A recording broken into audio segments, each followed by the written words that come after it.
પાટીદારો એટલે તો સાહેબ પાટીદાર શબ્દ પછી આવ્યો, મૂળ આપણામાં પટેલ શબ્દ પહેલા આવ્યો. નહીતર મૂળ મારા સર્ટિફિકેટમાં કણબી લખેલું છે, હજી મારા લિવિંગ સર્ટિફિકેટમાં કણબી જ લખેલું છે. એટલે એમાંથી પછી આપણે પટેલમાં આવ્યા. પટેલ શબ્દ છે બેઝિકલી અમારે ભાવનગર સ્ટેટ અને ગોંડલ સ્ટેટને કારણે આવેલો.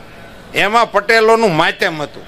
જે ગામનો આગેવાન બનાવે એ ગામની એને કેટલાક અધિકારો આપતા હતા અને વરહમાં એક વખત દરબાર ભરતા હતા. એમાં એ પટેલને બેહાડતા હતા. ત્યારે એ આપણા ગામડાઓમાં એમ કહેવાતું કે આની પટેલની ખુરશી ને દરબારમાં પડે છે. એ આ કાનાણી ડેલો કહેવાતો. હાવરના પટેલોની ખુરશી ભાવનગર સ્ટેટમાં પડતી હતી આ કાનાણી. એના દાદાઓને આ એનો લાભ મળેલો એવું મેં કોકની પાસેથી સાંભળેલું છે.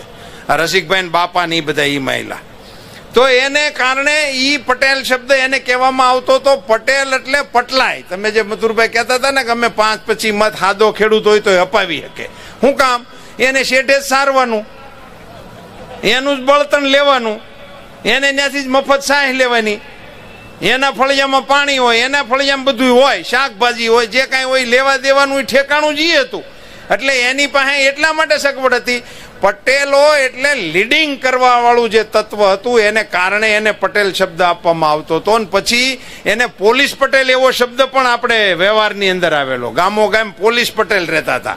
તે પોલીસ આવે ત્યારે એ પોલીસ પટેલને પૂછે. એમાંથી આ પટેલ શબ્દો આવતા ગયા ને એમાંથી પછી પાટીદાર ને એમાંથી આ અમીન આવ્યા. ગાયકવાડમાં એને અમીન કહેતા.